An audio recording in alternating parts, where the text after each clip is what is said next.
Bismillahirrahmanirrahim. Assalamualaikum warahmatullahi wabarakatuh.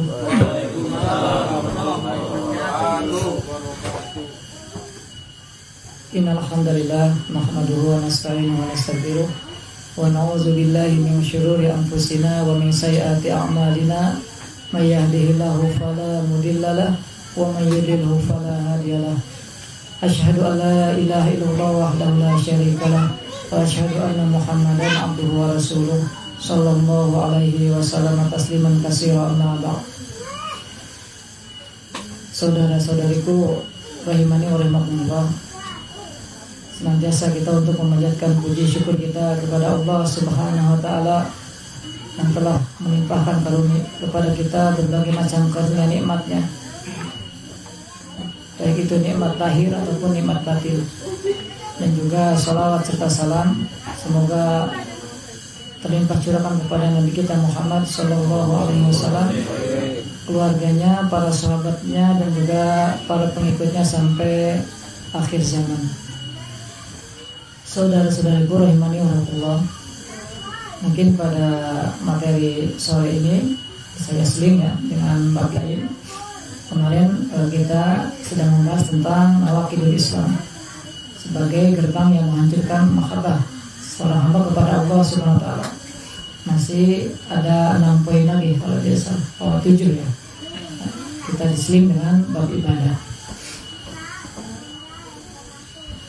Kenapa kita membawakan bab ibadah walaupun kita secara umum sudah mengetahui sebagai pengingat yang namanya kita ini untuk senantiasa saling mengingatkan. Fadzakir fa inna dzikra tanfa'ul mu'minin. Maka teruslah memberikan peringatan, maka peringatan itu memberikan manfaat bagi kaum mukmin. Kemudian juga bahwasanya kita kan sudah belajar ya tentang adab-adab rohani ya. Tentu adab-adab rohani kalau kita renungi itu merupakan bentuk ibadah hati yang lebih penting daripada ibadah lainnya, karena berkaitan dengan kebersihan hati. Ketika hati kita bersih, rohani kita bersih dari berbagai macam kotoran, baik itu kesyirikan dan juga penyakit-penyakit hati seperti riya, ujub, sombong, maka akan melahirkan pada ucapan dan juga perilaku kita yang baik ya, sejalan. Karena perilaku atau ucapan sebagian cerminan dari hati seseorang. Oleh karena itu kita di sini ya, karena kita sudah belajar tentang adab-adab rohani, maka kita harus berusaha bahwasanya setiap hembusan napas kita diisi dengan ketaatan kepada Allah Subhanahu wa taala berupa ibadah. Kita seperti misalkan ketika kita berjalan ke masjid dalam keadaan menanjak, maka Rasulullah selalu mengajarkan zikir yang merupakan bentuk ketaatan kita kepada Allah SWT, bentuk syukur kita kepada Allah SWT dengan membaca takbir. Bayangkan kalau rumahnya paling bawah seperti saudara kita masih dir ya, kita langkahkan berapa puluh langkah, setiap layunan langkahnya disertai dengan iringan zikir kepada Allah SWT, takbir ya.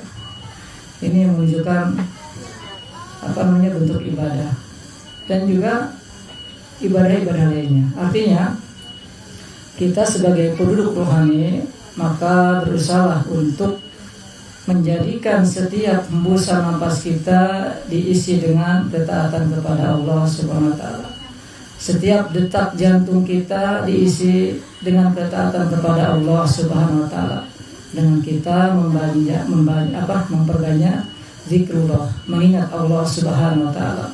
Karena dengan kita banyak mengingat Allah, maka insya Allah kita akan diberikan ketenangan. Dan ini bukan omong kosong, ini janji Allah Subhanahu wa taala. Ala bi dzikrillahi tatmainnul qulub. Ketahuilah bahwasanya dengan berzikir kepada Allah, dengan mengingat kepada Allah, maka hati kalian akan menjadi tenang. Begitulah kira-kiranya yang harus tercermin pada penduduk rohani.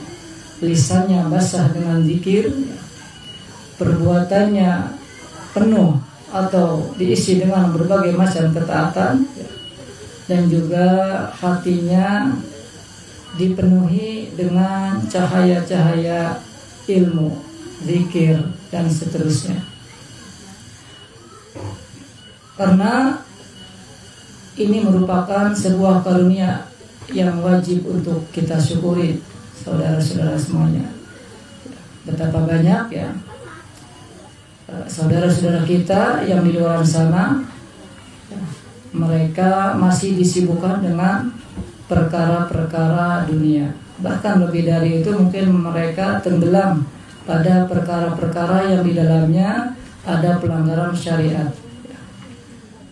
Coba kalau kita sudah terbiasa di sini ya, lama di sini, kemudian kita keluar, mungkin hati ini akan gelisah ya, lihat kanan kiri ya, berbagai macam gambar ya, gambar-gambar syirik, belum lalu lalangnya manusia, wanita, perempuan yang tidak menutup aurat ya, dan seterusnya, atau gembrang-gembrung suara musik dan seterusnya ya, sehingga kalau kita sudah terbiasa di sini, ketika keluar mungkin baru beberapa langkah hati kita akan merasa gelisah, kita akan rindu ke tempat kita, yaitu di tanah usaha ini.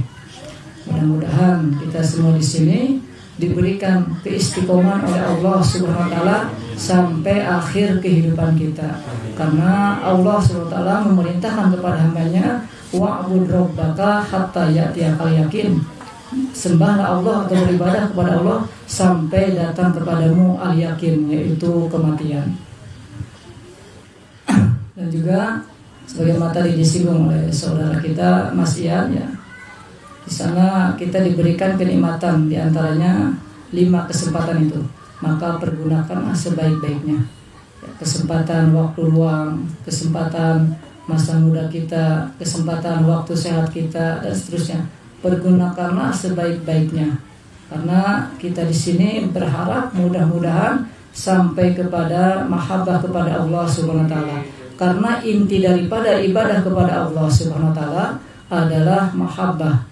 Inti daripada ibadah kepada Allah Subhanahu wa taala adalah mahabbah. Baik, kita masuk kepada materi, yaitu makna bahasa lughah atau secara lughah, apa itu ibadah. Al-ibadah berasal dari kata abada yang berarti tunduk, merendahkan diri, taat dan patuh. Ini secara bahasa. Ada atau jalan yang mu'abbad. Al-mu'abbad artinya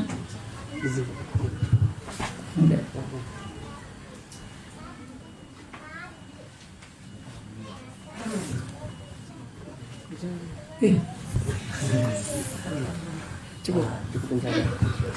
Kita ulangi lagi, yaitu jalan yang mu'abbad. Al-mu'abbad artinya jalan yang diratakan, ditundukkan. Ketika kita sedang meratakan jalan, ya berarti jalan tersebut ibadah ya, itu secara bahasa. Jadi ibadah secara bahasa adalah ketundukan yang sempurna disertai kerendahan diri. Jadi betul-betul tunduk dan sempurna serta rendah diri. Adapun makna istilah syar'i, para ulama mendefinisikan banyak ya. Para ulama mendefinisikan atau mengartikan tentang ibadah. Saya hanya mengambil salah satu nukilan dari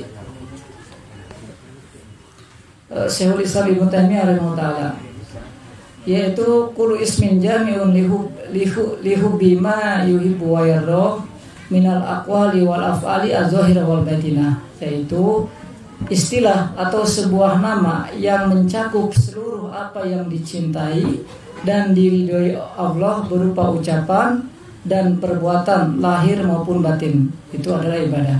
Jadi segala sesuatu yang mencakup seluruh apa-apa yang dicintai dan diridhoi oleh Allah berupa ucapan seperti zikir ya, dan juga tilawatul Quran, dan perbuatan seperti sholat ya, atau bersedekah lahir maupun batin, yaitu amalan hati ya, bagaimana kita tawakal kepada Allah, khauf, roja dan seterusnya, Itu yang batin, yang lahir, ya kita mendirikan sholat dan ibadah-ibadah lahir, atau dengan kata lain menunaikan rukun-rukun Islam, maka itu adalah ibadah.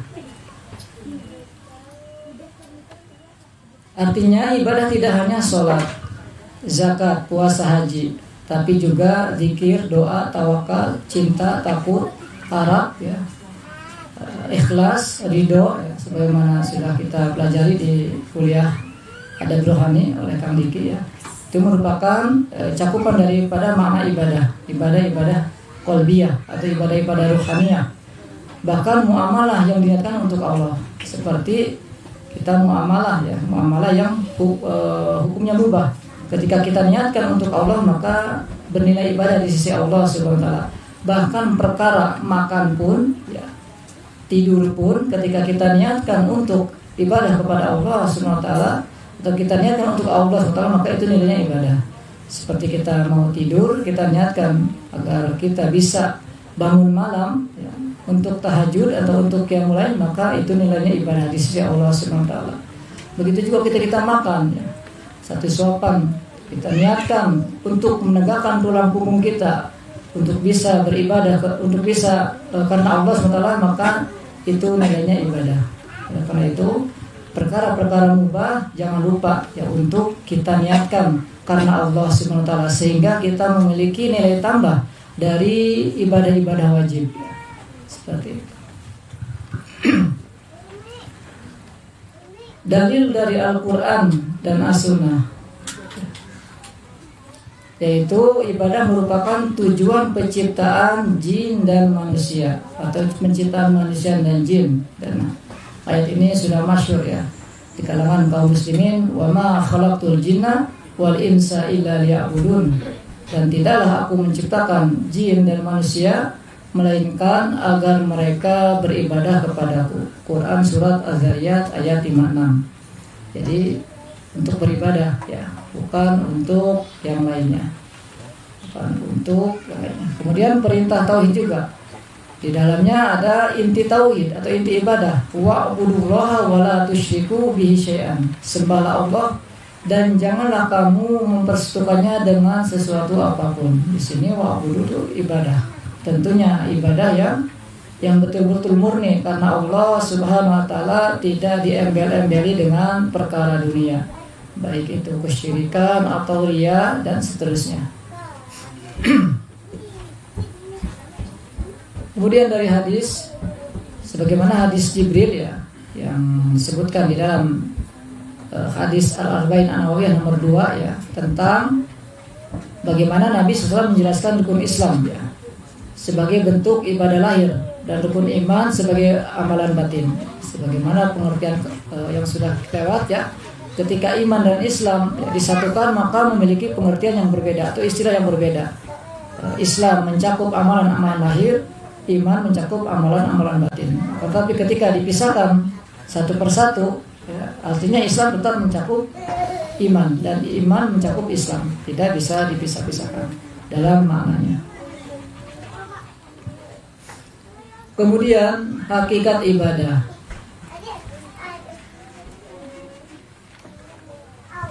Atau bisa juga disebut rukun.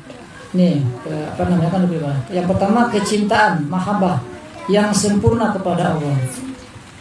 Kemudian yang kedua ketundukan, zul, yang sempurna kepadanya. Samping kita mencintai yang kita ibadahi, kita pun disertai dengan ketundukan. Tunduk patuh terhadap syariat-syariatnya. Maka ibadah adalah puncak cinta dan puncak ketundukan.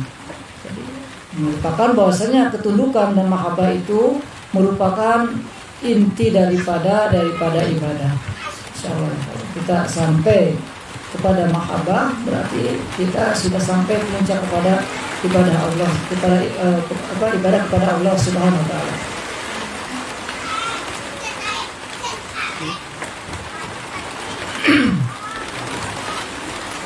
Masuk poin kelima. Oh.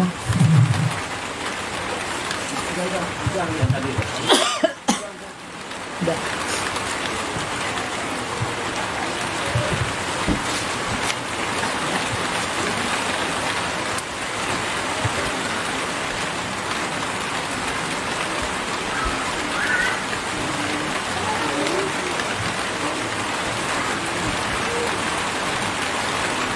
Poin yang kelima, saudara-saudara semuanya, anwa'ul ibadah, macam-macam ibadah. Di antaranya ibadah qalbiyah, yaitu ibadah hati, amalan hati adalah pokok ibadah. Bahkan lebih utama daripada amalan anggota badan. Contohnya mahabbah, cinta kepada Allah. Kemudian khauf, takut kepada Allah. Roja, berharap. Tawakul, bertawakal, bersandar kepada Allah. Ini adalah amalan-amalan hati, merupakan pokok ibadah. Ketika ibadah-ibadah lahir kita, lahiriah kita tidak disertai dengan ibadah-ibadah ini, maka ibadahnya tidak akan mencapai tingkat kesempurnaan kepada Allah SWT. Bahkan mungkin bisa jadi ibadah-ibadah tersebut tidak bernilai di sisi Allah ketika amalan-amalan hatinya dipenuhi dengan berbagai macam kotoran-kotoran hati, baik dari kesyirikan, kekufuran, hasad, kesombongan, iri, dengki dan seterusnya.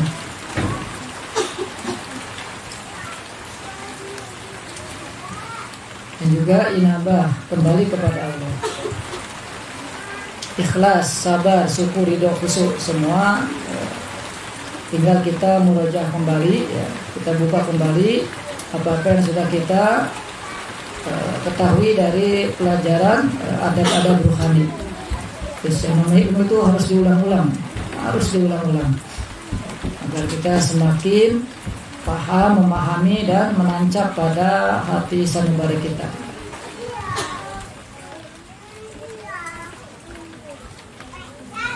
Ini diantara dalil tentang ibadah hati qalbiyah. Wa 'alallahi fatawakkalu in kuntum mu'minin. Dan hanya kepada Allah hendaklah kamu bertawakal jika kamu benar-benar beriman. Al-Maidah ayat 23.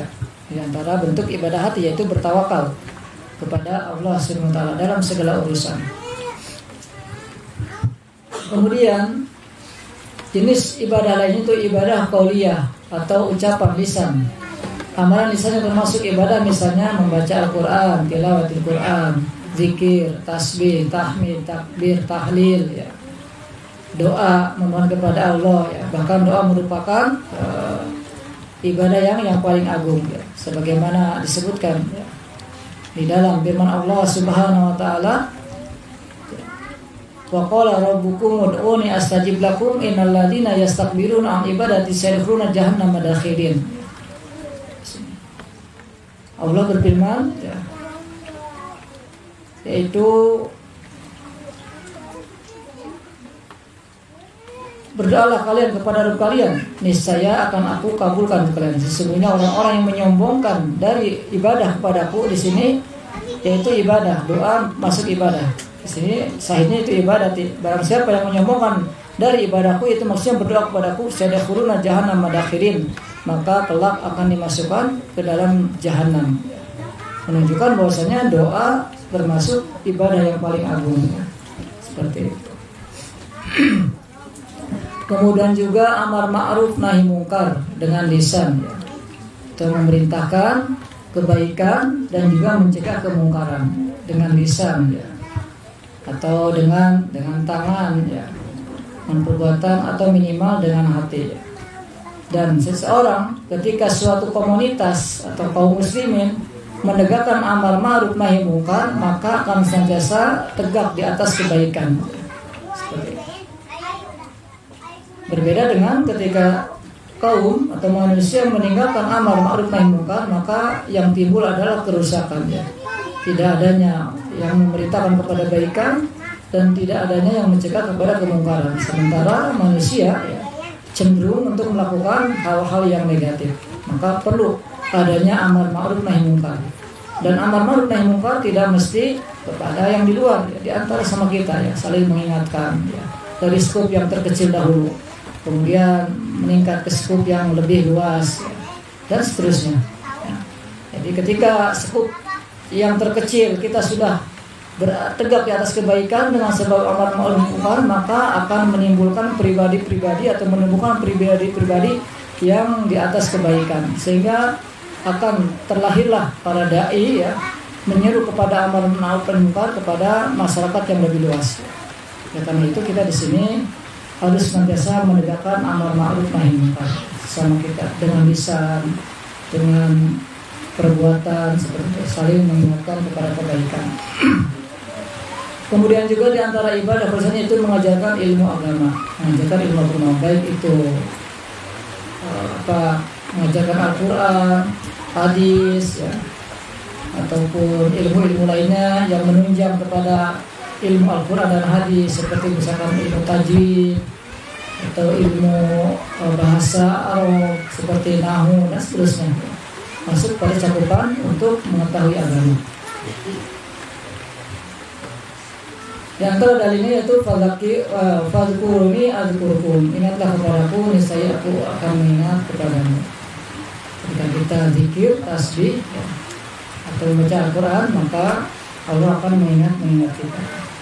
Bahkan di hadis, ya, yang sudah kita ketahui, ya, tidaklah satu kaum berkumpul di satu masjid dari masjid-masjid Allah atau dari rumah-rumah Allah illa nazalat alaihimus sakinah, kecuali Allah menurunkan padanya ketenangan, wa ghasyiyatuhumur rahmah, dan Allah melimpahkan rahmat, menaungi dengan rahmat, wa khafathumul malaikah, dan Allah dan dikelilingi para malaikat. Orang-orang berkumpul di satu majlis dalam rangka belajar Al-Quran dan mempelajarinya, saling mengajarkannya, yaitu akan Allah turunkan ketenangan, kemudian akan diliputi rahmat Allah, kemudian akan dikelilingi oleh para malaikat, bahkan akan disebut-sebut nama-namanya di hadapan makhluk-makhluk Allah yang mulia, itu di hadapan para malaikat.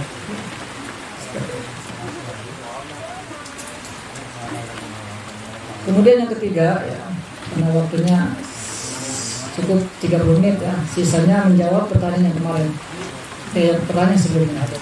Yang ketiga, ibadah badaniyah atau anggota badan, amalan fisik, anggota tubuh seperti sholat, sujud, ruku, jihad, menolong sesama, ya, berinfak, bersedekah, ya. Itu amalan-amalan fisik, ya. Ibadah fisik, ya.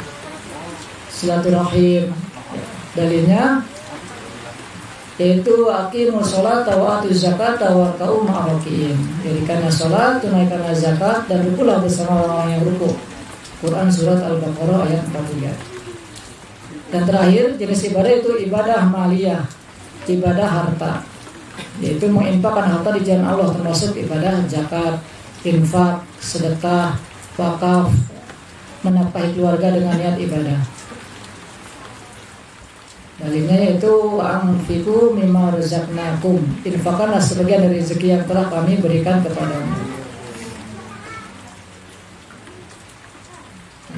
Yang 6 penting ini syarat diterima ibadah. Ketika kita memahami makna ibadah, rukun ibadah, tentunya ibadah yang kita lakukan ingin diterima oleh Allah Subhanahu wa taala. Para ulama, ya, dari meneliti istiqrar daripada Al-Qur'an dan juga dari Al-Qur'an menetapkan bahwasanya syarat diterima ibadah itu ada 2. Yang pertama, ikhlas, ditunjukkan hanya kepada Allah. Sebagaimana surat Al-Baqarah ayat 5, wa ma umiru illa liya'budullaha mukhlishina lahuddin. Padahal mereka tidak diperintahkan kecuali supaya menyembah Allah dengan memurnikan ketaatan kepadanya dalam menjalankan agama. Ini. Yang pertama, kita harus ikhlas. Jadi bukan banyak atau sedikitnya, tapi pertama ikhlas.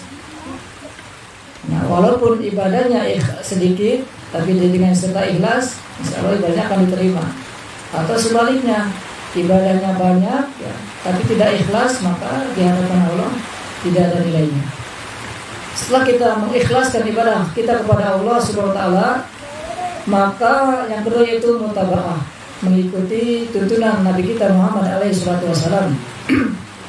Sebagaimana yang difirmankan,